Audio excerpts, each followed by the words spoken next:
Oséias, capítulo de número 6, versículo 1 diz assim: Vinde e tornemos para o Senhor, porque Ele nos despedaçou e nos sarará, fez a ferida e a ligará, depois de 2 dias nos revigorará, ao terceiro dia nos levantará, e viveremos diante dEle. Conheçamos e prossigamos em conhecer ao Senhor. Como a alva, a sua vinda é certa, e Ele descerá sobre nós como a chuva seródia que rega a terra. Que te farei, ó Efraim? Que te farei, ó Judá? Porque o vosso amor é como a nuvem da manhã e como o orvalho da madrugada que cedo passa. Por isso os abati por meio dos profetas, pela palavra da minha boca os matei, e os meus juízos sairão como a luz. Pois misericórdia quero, e não sacrifício, e o conhecimento de Deus, mais do que holocaustos. Mas eles transgrediram a aliança, como Adão. Eles se portaram aleivosamente contra mim. Gileade é a cidade dos que praticam a injustiça, manchada de sangue, como hordas de salteadores que espreitam alguém. Assim é a companhia dos sacerdotes, pois matam no caminho para Siquém, praticam abominações. Vejo uma coisa horrenda na casa de Israel. Ali está a prostituição de Efraim. Israel está contaminado. Também tu, ó Judá, serás ceifado. Senhor, obrigado por tua palavra. Que o Senhor possa nos ajudar nessa noite a entendê-la, a compreendê-la e colocar em prática em nossas vidas. No nome do Senhor Jesus. Amém. Irmãos, o texto que nós acabamos de ler, Oséias, capítulo de número 6. Oséias é um profeta do Antigo Testamento que cumpre o seu ministério justamente quando as tribos estão divididas. Havia duas nações agora dentro de uma mesma nação. Salomão, após morrer, passar ao trono para o seu filho, que por falta de sabedoria acabou dividindo a nação em duas. Então ficou as tribos do norte e as tribos do sul, duas nações dentro de um mesmo território.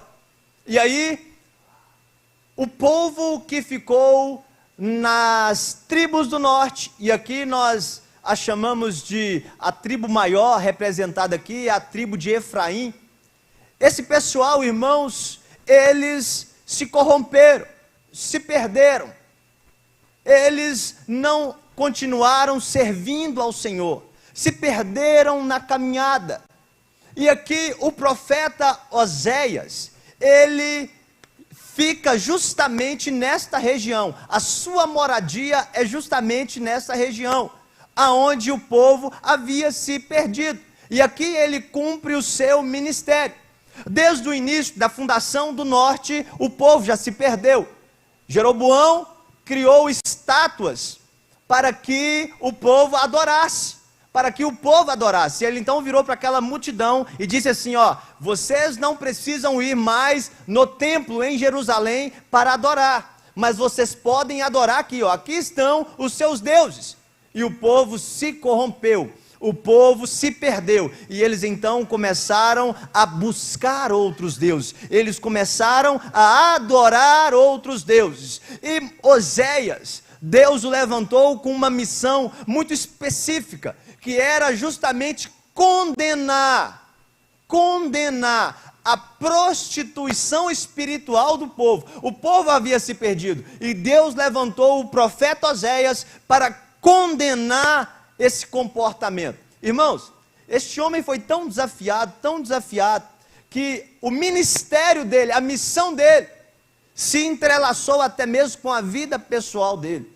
E aí, ele sofreu algumas situações Como, por exemplo, ele se casou e a mulher que antes tinha uma vida promíscua, olha para vocês verem, promíscua, quando se casou com Oséias, a partir de um tempo, ela traiu Oséias.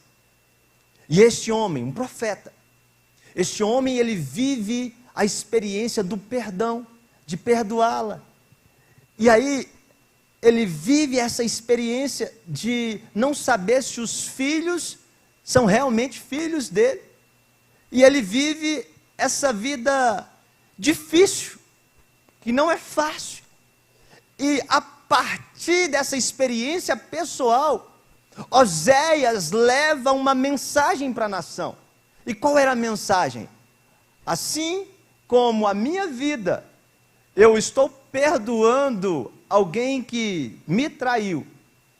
Da mesma maneira, vocês como nação, como povo de Deus, têm adulterado contra Deus, vocês têm traído Deus. E o livro todo gira em torno desse assunto, que talvez você nunca tinha lido ele, mas você sempre escutou essa frase: conheçamos e prossigamos em conhecer ao Senhor. E, queridos, eu não quero falar dessa frase, mas eu quero falar de todo o capítulo para você nessa noite. Eu quero compartilhar com você nessa noite todo esse capítulo e tirar algumas verdades que nós precisamos aplicar em nossas vidas. O primeiro aspecto desse texto, irmãos, os 3 primeiros versículos, o versículo 1, 2 e 3, é justamente o povo, a nação, dizendo para Deus, dizendo para o Senhor. E o que eles estão dizendo para Deus? Vinde e tornemos para o Senhor, porque Ele nos despedaçou e nos sarará, fez a ferida e a ligará. 2 dias nos revigorará, ao 3º dia nos levantará e viveremos diante dele. A Deus, e fala assim: Deus vai nos perdoar, Deus vai nos dar uma oportunidade. Dentro de 2 dias, Ele vai nos revigorar, e no 3º dia, Ele vai nos colocar de pé, porque Deus é bom, Deus é maravilhoso.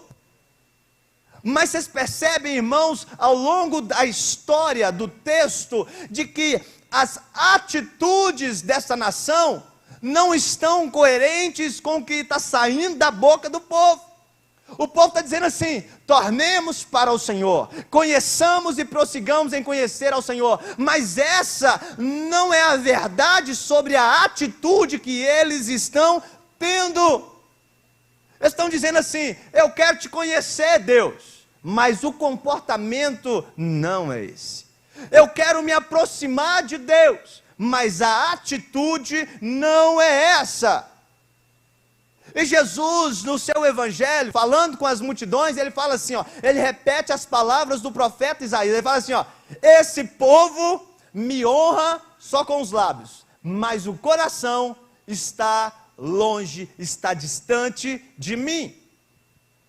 Era o que estava acontecendo com a nação de Israel nesse momento, irmãos. O lábio parecia que queria se aproximar de Deus, mas a atitude, mas o comportamento estava longe disso. Deixa eu te perguntar uma coisa: você conhece gente assim? Gente que fala, eu quero buscar Deus. E aí, até esse texto aqui vira um mantra na vida da pessoa. Quantas vezes você já ouviu a pessoa dizendo assim: conheçamos e prossigamos em conhecer ao Senhor? Mas não está querendo nada disso, não está buscando nada disso. Dizem assim: eu amo a Deus, mas só da boca para fora. Às vezes, irmãos, sabe, pessoas que talvez não estão distantes, talvez somos nós mesmos, que dizemos, eu quero Deus, mas a atitude não demonstra nada disso. Eu quero conhecer Deus, mas a atitude não fala nada acerca disso. Um povo que estava em pecado, em densas trevas, mas o lábio estava dizendo, eu quero buscar Deus, eu quero buscar Deus, mas não queria coisa nenhuma. Como assim, Samuel? Como assim? porque a resposta que Deus dá evidencia isso.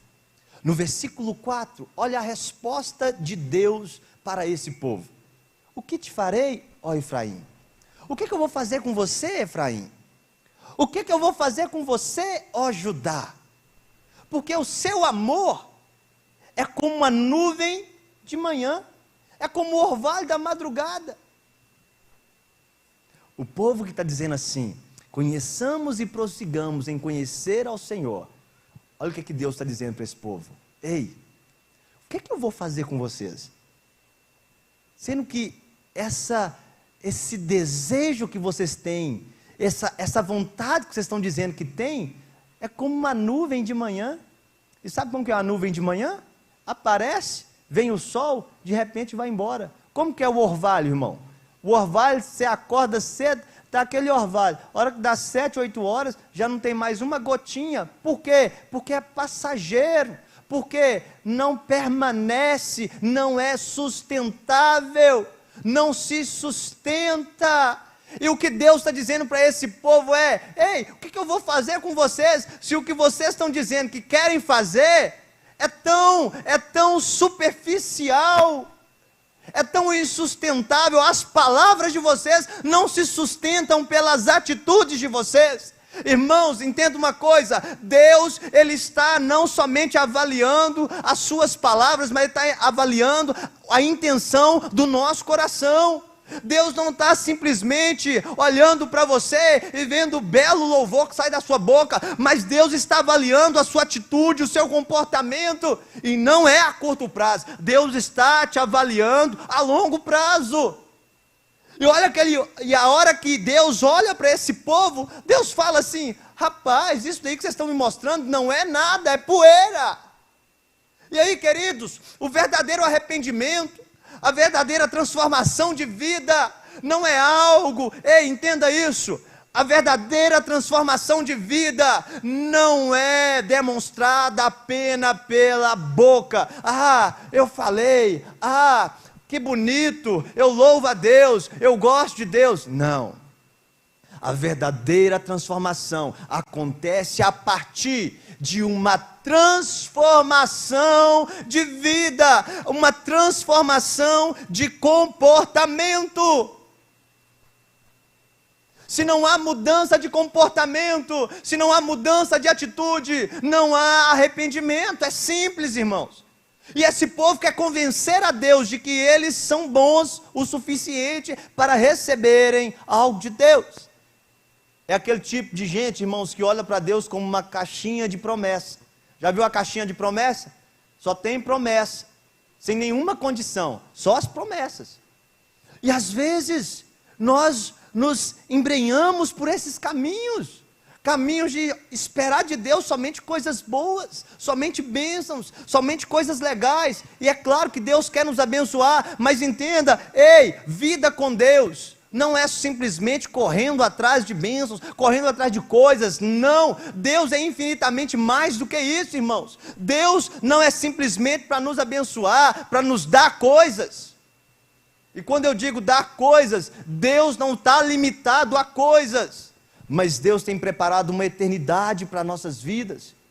E aqui, nesses próximos versículos, o texto-chave aqui, que Deus fala para esse povo é: ei, pois misericórdia quero, e não sacrifício. O povo que está dizendo que vai conhecer, que vai prosseguir em conhecer ao Senhor, da boca para fora, Deus vira para eles e diz assim: ei, misericórdia quero e não sacrifício.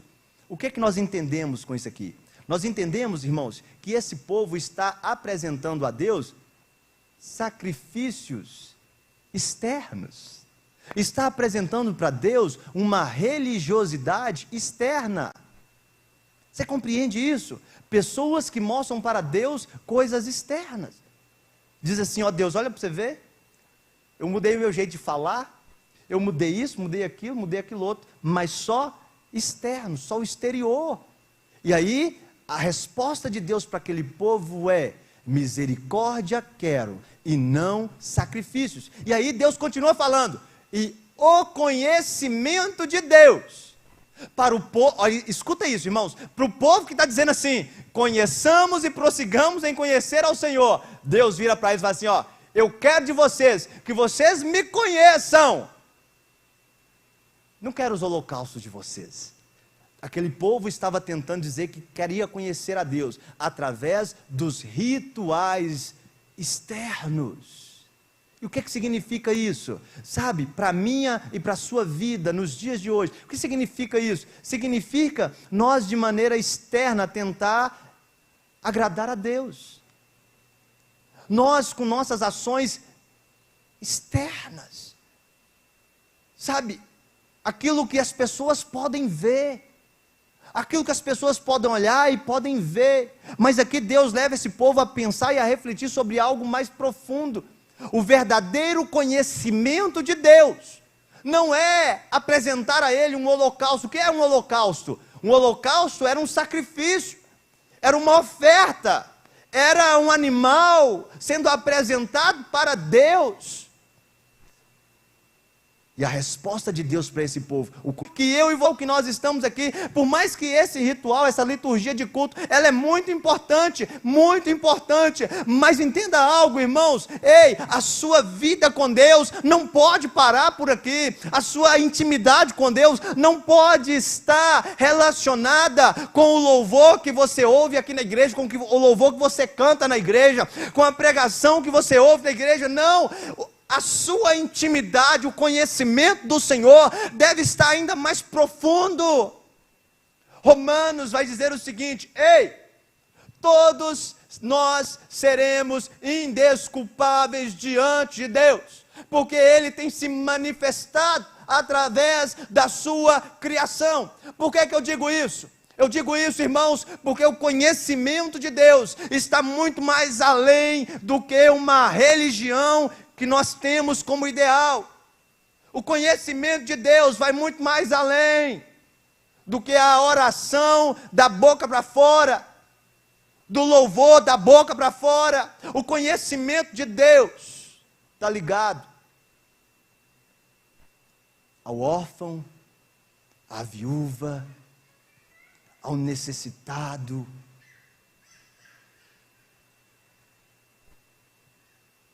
As situações que você julga desnecessárias para o seu crescimento, como a enfermidade que você enfrenta, como o dia mau que você enfrenta, todas estas coisas nos dão dia após dia a oportunidade de nos aproximar do Senhor. Se as dores da sua vida, se as tribulações da sua vida, como diz Tiago, tende por motivo de muita alegria ou passados por provações, se as dores dessa vida não têm te aproximado do Senhor, meu irmão, o que mais te aproximará dele? Você acha que é o culto? Não. O que te aproximará dele será a experiência com ele. Jesus, quando indagado pelos fariseus, os fariseus revoltados com Jesus, porque Jesus estava causando um transtorno na comunidade judaica, e Jesus chega dentro de uma sinagoga, e era sábado, e então Jesus foi ensinar para eles, justamente isso que eu acabei de falar com vocês, misericórdia quero, e não sacrifício. E aquelas pessoas não entendiam o que era misericórdia. E Jesus então chama um homem da mão ressequida. A mão estava mirrada. E Jesus então curou a mão daquele moço. As pessoas ficaram indignadas com Jesus. Mas aí Jesus virou para elas e falou o seguinte: ei, quando a ovelha de vocês cai no buraco, e é dia de sábado, o que vocês fazem? Vocês deixam ela morrer lá? Ou vocês resgatam ela? Aí Jesus vira e fala para eles assim, ó: ei, vocês não acham que esse moço aqui, esse pobre moço, não é tão importante quanto aquela ovelhinha sua que você tira do buraco? O que é que os fariseus estavam querendo dizer? Que Jesus estava errado por fazer uma cura porque era sábado. Mas Jesus mostra para eles o seguinte: a misericórdia serve só quando é para a vida de vocês, só quando é para os bens de vocês. O povo de Israel, irmãos, haviam se perdido na fé deles. Eles estavam apenas apresentando rituais. Eles estavam apresentando uma religião vã, um culto vã. Não havia nada de Deus no meio do culto que esse povo aqui estava querendo apresentar. E é por isso que Deus está dizendo para esse povo: ei, o verdadeiro conhecimento é aquele que não precisa do holocausto, é aquele que vai além desse ritual externo. E trazendo para a nossa vida, irmãos, hoje nós temos Jesus como centro da nossa vida, Jesus como o nosso norte, como o nosso mediador. E como que eu devo aprofundar a minha fé? Eu devo, dia após dia, buscar me relacionar, não através de barganhas, porque eu fiz o holocausto, porque eu fiz o sacrifício, Deus virá sobre mim. Não. Porque eu hoje estou bom. Não, irmãos, não é por aí. As pessoas aqui, elas estão achando que vão conseguir comprar Deus. Elas estão achando que elas são boas o suficiente para Deus estar com elas. Mas o cristianismo nos ensina totalmente o contrário, irmãos. Nós não somos a religião que aponta o dedo para o outro, não, pelo contrário, nós somos o povo que olhamos para nós e dizemos assim: eu sou um pobre pecador, eu preciso de Deus, preciso da ajuda de Deus. Nós somos o povo, irmãos, que não olhamos o pecado do outro, não, nós olhamos para as nossas próprias misérias e dizemos assim: Deus, tem compaixão de mim. Nós não somos, irmãos, o publicano, o fariseu, que olha para o publicano e fala assim: Deus, eu não sou, graças te dou, porque eu não sou como os demais homens, roubadores, enganadores, eu não sou como esse publicano, Deus, eu jejuo 2, 3 vezes por semana, eu dou o dízimo de tudo quanto eu ganho. Não, irmãos, nós não somos esse povo. Nós somos o povo, o povo como o publicano, que está lá atrás, cabeça baixa, olhando para o Senhor com muito respeito, dizendo: Deus, ai de mim pecador, não sou digno de estar aqui, me perdoa. Ser compassivo, ser misericordioso. Nós somos esse povo, irmãos. E nenhuma cultura como o Senhor da nossa vida. Ele é o nosso Salvador, mas nós não podemos perder o entendimento de que Ele é o nosso Senhor. E por que eu estou falando isso com tanta ênfase? Porque isso não pode sair do nosso entendimento, que por mais que nós vivemos no meio de uma cultura que diz que Deus é uma caixinha de promessa. Nós não podemos viver assim, irmãos. Nós precisamos todos os dias entender que se Ele fizer, Ele é Deus, mas se Ele não fizer, Ele continua sendo Deus na nossa vida. Nós precisamos viver sobre essa realidade. Misericórdia quero e não sacrifício. Um povo que consegue resgatar um animal do buraco, mas não consegue estender a mão para o necessitado. Olha que inversão de valores, irmãos. E parece que hoje nós estamos voltando para isso. Você já viu? Eu vejo tantas pessoas, e nada contra, tá bom, irmãos? Gosto até. Eu vejo as pessoas defendendo os pets, defendendo os animais domésticos. Tem que defender, e lógico, bom, tem que levantar bandeira para tudo. Mas às vezes eu vejo uma supervalorização dos pets. E às vezes você vê tantas pessoas também passando necessidade, e a gente não vê as mesmas pessoas levantando a bandeira com tanto afinco assim. E essa é uma crítica para todos nós. Porque será esse o nosso cristianismo? Será essa a misericórdia que Deus tanto espera de nós? Esse povo cegou para o verdadeiro conhecimento de Deus e abraçou apenas ritos religiosos. O que eu e você não podemos fazer é isso, irmãos: abandonar o verdadeiro conhecimento de Deus e abraçar somente uma religião. Quantos Quantos saíram do paganismo? Quantos saíram da vida promíscua, mas abraçaram a religiosidade? Não é isso que Deus tem para mim e para você. Deus tem uma vida de conhecimento real, verdadeiro para com Ele. Uma vida que é muito mais profunda do que pode ou não pode. Uma vida que é muito mais profunda do que eu não faço porque alguém me proibiu de fazer. Não, eu não faço porque eu quero honrar e agradar ao meu Deus. Por que você parou com isso, fulano? Porque o pastor da sua igreja mandou? Não, eu não faço por quê? Porque eu quero honrar ao meu Senhor. É totalmente diferente, é conhecimento, não é ignorância. Sabe, eu não faço porque disseram para eu não fazer. Não, eu não faço porque isso desagrada ao meu Senhor e eu não quero desagradá-lo. Jesus falou: a quem mais é dado, quem mais tem o entendimento que foi perdoado, mais ama ao Senhor. Esse é o verdadeiro conhecimento de Deus, irmãos. Deixa eu te perguntar uma coisa: você tem noção o quanto você foi perdoado? Se você tem noção o quanto você foi perdoado, você tem noção de quanto amor você dará a Ele. Agora, se você não tem noção de quanto você foi perdoado, você só oferece religião para Ele, só ritos externos, e Deus não agrada disso. Deus não se agrada disso.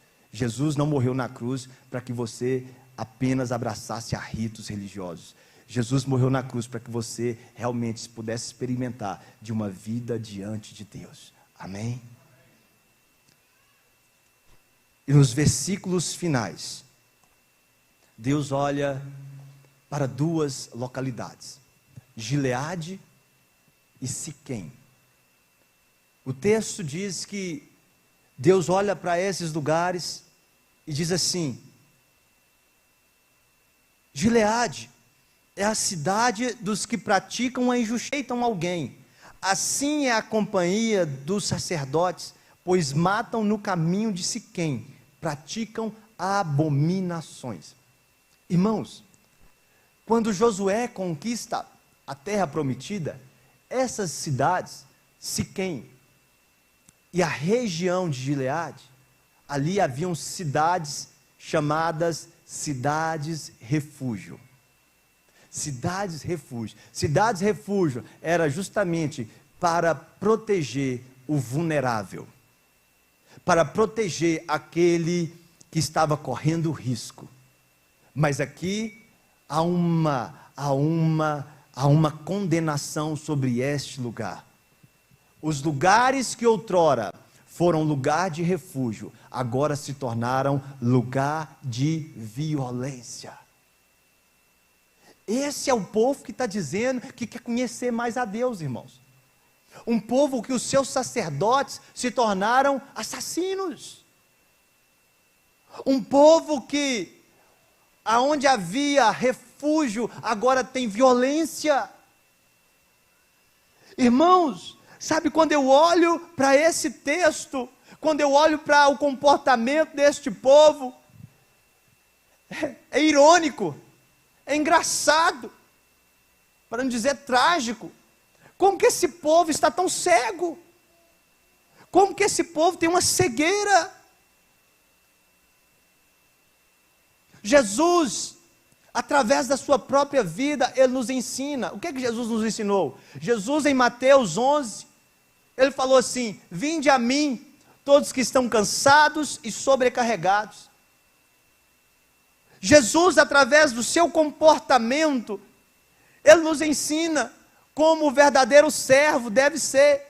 Longe de te comparar com Jesus, amém, amado? Não causaria essa prepotência de achar que você é igual a Jesus, não, mas você é seguidor e seguidora de Jesus, e Jesus está dizendo assim: vinde a mim todos que estão cansados e sobrecarregados. O questionamento que eu faço para mim e para você nessa noite é: nós temos nos tornado lugares de refúgio, ou nós temos nos tornado lugar de violência? Se você fosse uma cidade, você seria uma cidade refúgio ou uma cidade de violência? As pessoas vão até você procurando paz ou procurando violência? Quando as pessoas olham para você, qual é a referência que elas têm a seu respeito? Alguém que vai me dar um conselho sábio ou alguém que vai falar asneira comigo? Alguém que vai me ajudar a sair dessa crise ou alguém que vai me afundar mais nessa crise? Quando as pessoas vão até você, o que elas esperam encontrar? Eu estou trazendo da realidade desse texto, desse povo, para a nossa vida. Como que nós temos nos comportado? Esse povo, irmãos, é o povo que está dizendo, voltemos para o Senhor. É o povo que acha, na sua ignorância, Deus. É o povo que está dizendo assim, eu estou certo. Mas Deus vira para ele e fala assim, ó, tem violência no meio de vocês.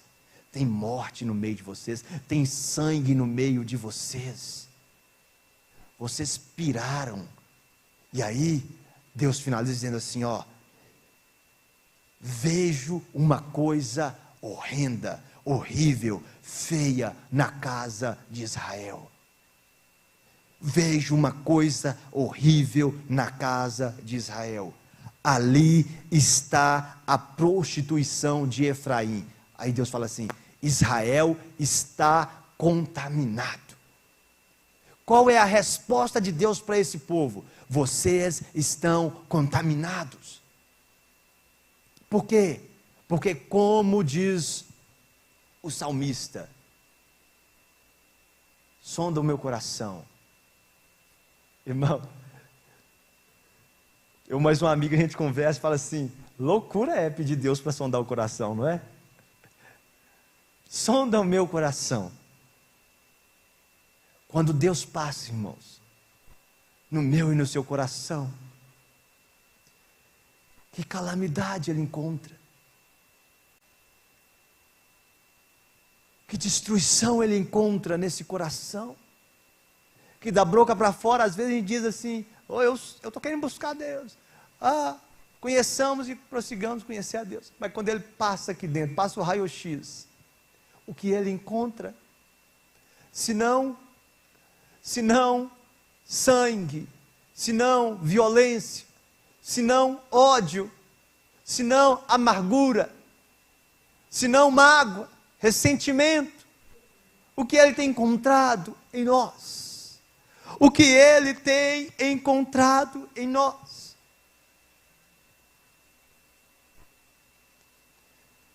E é fácil perceber o que Deus tem encontrado em nós. Se nós chegamos ao final de uma reunião como essa, e nós dizemos assim, rapaz, esse rapazinho aí está maluco, está doido, coisa errada que ele está arrumando, falando um trem que não tem nada a ver. Se a gente chega ao final dessa reunião pensando assim, é porque o coração está muito petrificado. Agora, se a gente chega no final de uma reunião dessa dizendo assim, Deus, eu não sou isso que esse povo era, não. Eu sou um pouquinho pior. Me ajuda. Tem misericórdia de mim. É porque a gente está entendendo. É porque a gente está compreendendo. Eu nunca estou pronto, irmãos. Quem dera. Quem dera se eu estou pronto. Estou numa luta constante, tanto quanto você. Quando você olha para o homem que vos fala, é um pecador tanto quanto você, procurando dia após dia. E não falo isso de maneira demagógica. Falo de fato, de coração, dia após dia, tentando estar diante de Deus. E essa é o grande desafio meu e seu. Todo dia lutar para estarmos diante do Senhor. Lutar para permanecer firmes, fiéis a Ele. Esse povo se perdeu, se acharam tão bons, que se perderam. Mas Jesus é aquele que, como um pastor, nos conduz para o seu aprisco. A história de Oséias nos ensina que há um Deus perdoador, há um Deus misericordioso, há um Deus que está sempre disposto a nos livrar de nossas mazelas. Mas também nos ensina o seguinte, que esse Deus não é bobo, que esse Deus não está com os olhos tapados para não ver a nossa vida. Ele está olhando, irmãos. Então uma dica, um conselho é, ei, antes que Ele nos desmascare, que eu e você nos apresentemos diante dele com o coração contrito e quebrantado e digamos: Senhor, me ajuda, porque sozinho eu não dou conta. Vamos colocar de pé nessa noite.